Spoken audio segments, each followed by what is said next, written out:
प्यारे विद्यार्थियों, नमस्कार। आज का हमारा जो टॉपिक है वह है राजकोषीय नीति के उद्देश्य। हमने पिछले वीडियो में हमने पढ़ा था राजकोषीय नीति की परिभाषा, राजकोषीय नीति के उद्देश्य। उसमें से कुछ उद्देश्य रह गए थे, उसको हम आगे बढ़ाते हुए हमारा जो नेक्स्ट उद्देश्य है राजकोषीय नीति एवं आर्थिक स्थिरता। मानी सरकार आर्थिक स्थिरता प्रदान करने के लिए भी राजकोषीय नीति का निर्माण करती है। आज हम देखते हैं कि आज का जो युग है वह वैश्वीकरण का युग है, अर्थात आज अब किसी भी देश में आर्थिक उतार चढ़ाव आते हैं, उच्चावच आते हैं, तेजी मंदी की स्थिति आती है तो उसका प्रभाव दूसरे देश पर पड़ता है।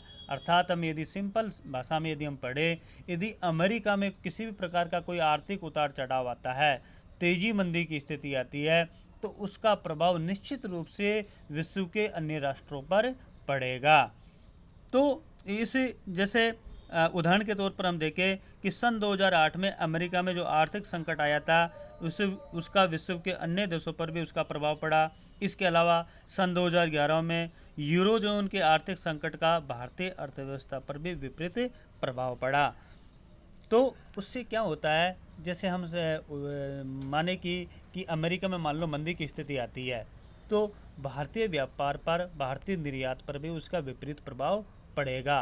क्योंकि मंदी की स्थिति में हम देखते हैं, अब तक हमने पढ़ा कि मंदी की स्थिति में जो डिमांड है वो काफ़ी कम हो जाती है। अब यदि भारत अमेरिका को किसी वस्तु का निर्यात करता है और वहाँ पर यदि उस वस्तु की डिमांड कम हो जाएगी, क्रय शक्ति लोगों की कम हो जाएगी तो उस वस्तु की मांग कम होगी और अमेरिका भारत की वस्तु का आयात कम कर देगा, जिससे कि भारत का निर्यात प्रभावित होगा। तो कहने का तात्पर्य यह है कि जो आर्थिक स्थिरीकरण के लिए सरकार उस जो विदेशी जो उच्चावच आता है उस पर नियंत्रित करने के लिए सरकार राजकोषीय नीति में कई उपाय अपनाती है। आर्थिक तेजी मंदी की समस्या का हल व्यापार चक्र विरोधी नीति अपनाकर निकाला जा सकता है। ये राजकोषीय नीति में विवेकपूर्ण ढंग से अपनाया जाता है।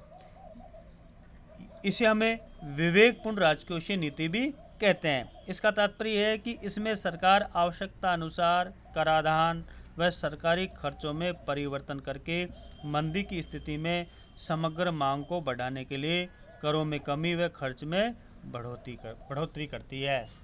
यानी सरकार जो विदेशी जो उच्चावचक के कारण है, देश की जो अर्थव्यवस्था पर जो प्रभाव पड़ा है, देश की आर्थिक स्थिरता पर जो प्रभाव पड़ा है, उसको दूर करने के लिए सरकार राजकोषीय नीति में तय करती है कि आवश्यकता अनुसार करों की मात्रा में कमी या वृद्धि करनी चाहिए, या उसके अलावा जो सरकारी व्यय है, सरकारी खर्च है, उसमें आवश्यकता अनुसार कमी या वृद्धि करनी चाहिए। तो इस प्रकार आर्थिक तेजी की स्थिति में जब अर्थव्यवस्था अधिक तेज रफ्तार से आगे बढ़ने लगती है तो सरकार उस पर काबू पाने के लिए कराधान को बढ़ा सकती है और मंदी की स्थिति में सरकार कर की मात्रा को कम कर सकती है।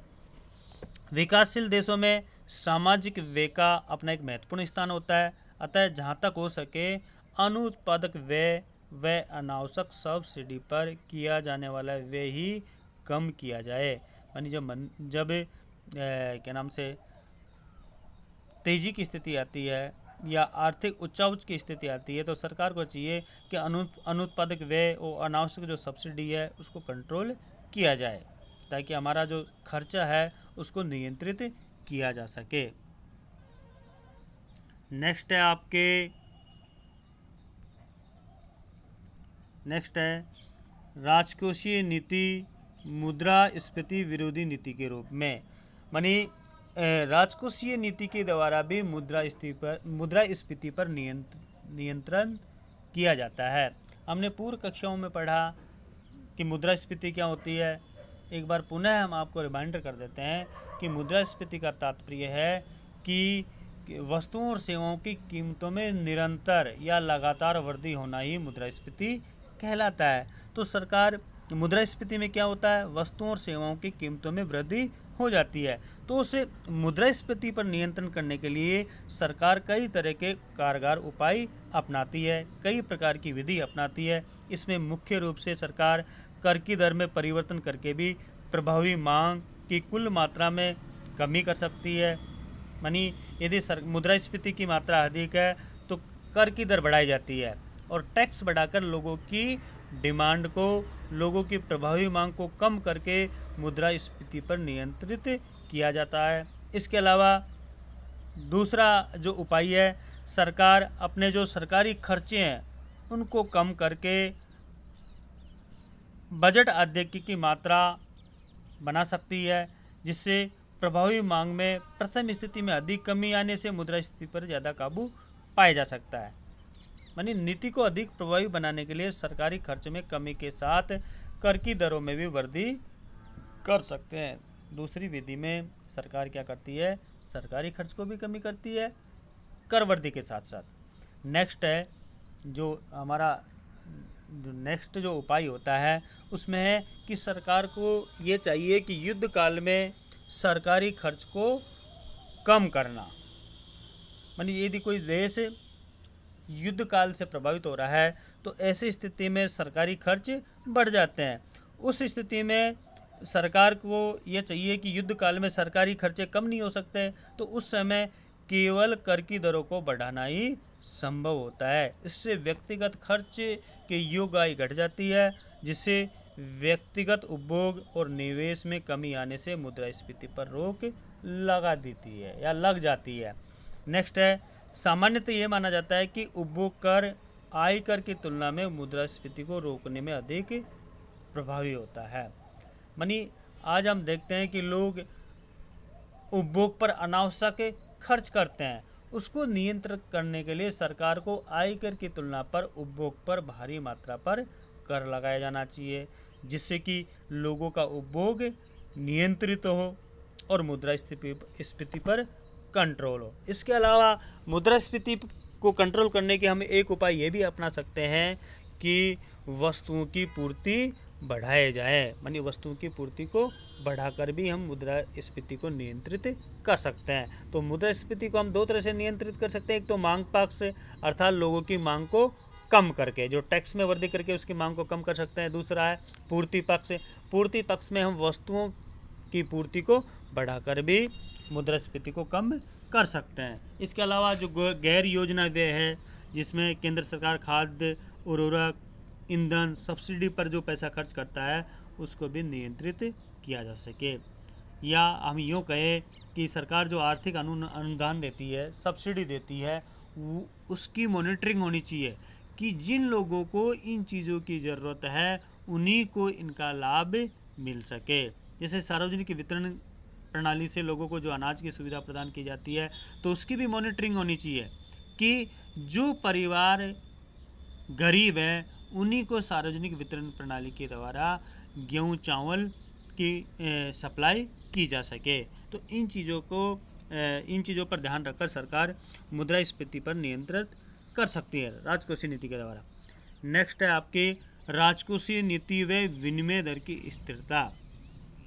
जब एक देश की वस्तुओं और सेवाओं की आयात की राशि उसकी निर्यात की राशि से अधिक हो जाती है, यानी यदि एक देश का आयात उसके निर्यात से अधिक हो जाता है तो जो व्यापार है वो प्रतिकूल हो जाता है, व्यापार का घाटा बढ़ जाता है। तो इसको कंट्रोल करने के लिए, इस विनिमय दर को स्थिरता प्रदान करने के लिए क्या करना होगा। जैसे भारत में वर्ष 2012-13 में सकल घरेलू उत्पाद का 4.2% जो व्यापार घाटा था वो हो गया था।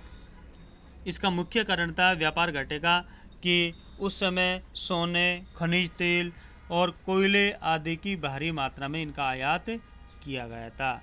तो सरकार को इन घाटों पर नियंत्रण करने के लिए, विनिमय दर को स्थिरता प्रदान करने के लिए राजकोषीय नीति में उनको क्या क्या उपाय करना होगा, क्या क्या नीति अपनाना होगा। उसमें पहला है व्यापार का घाटा कम करने के लिए आयात शुल्क बढ़ाया जाए। यानी विशेष तौर से जो सोने का आयात किया जाता है उस पर आयात शुल्क बढ़ाया जाए ताकि सोने का आयात कम हो। पूर्व में भी हमने देखा है कि हमने पढ़ा है कि सरकार ने स्वर्ण पर आयात शुल्क को 10% बढ़ा दिया था ताकि स्वर्ण का आयात कम हो सके। मानी स्वर्ण हमारे लिए इतना महत्वपूर्ण नहीं है, ये केवल हमारी शान शौकत सौंदर्य को बढ़ावा देने के लिए ही हमारे लिए आवश्यक है।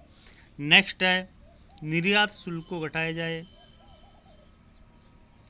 यानी विनिमय दर स्थिरता प्रदान करने के लिए आयातों को हतोत्साहित करने के लिए आयात पर तो भारी मात्रा में टैक्स लगाना होगा, और निर्यातों को बढ़ावा देने के लिए निर्यातों पर टैक्स हमको कम करना होगा। इसके अलावा विदेशी कोषों के जो इनफ्लो होता है उसको बढ़ाने के लिए हमें ऐसे लुभावनी शर्तें हमको जारी करनी होगी ताकि जो विदेशी जो निवेश है वो हमारे देश की ओर आकर्षित हो, जिससे कि हमारा जो भुगतान घाटा है वो दूर हो सके। तो निष्कर्ष रूप में हम कह सकते हैं कि आर्थिक नीतियों में राजकोषीय नीति का अपना केंद्रीय स्थान होता है। इसका आर्थिक विकास, आर्थिक समानता, रोजगार संवर्धन, आर्थिक स्थिरीकरण व मुद्रास्फीति के नियंत्रण में इसका काफ़ी उपयोग होता है। तो ये तो थे राजकोषीय नीति के उद्देश्य, जिसमें हमने राजकोषीय नीति के उद्देश्य में हमने पढ़ा आपके राजकोषीय नीति व आर्थिक वृद्धि, राजकोषीय नीति व आर्थिक समानता, राजकोषीय नीति व रोजगार, राजकोषीय नीति एवं आर्थिक स्थिरीकरण और राजकोषीय नीति व विनिमय दर की स्थिरता। कल हम पढ़ेंगे राजकोषीय नीति के स्तर या साधन, यानी राजकोषीय नीति के कौन कौन से साधन हैं, कौन कौन से उपकरण हैं, इन चीज़ों का हम अध्ययन करेंगे।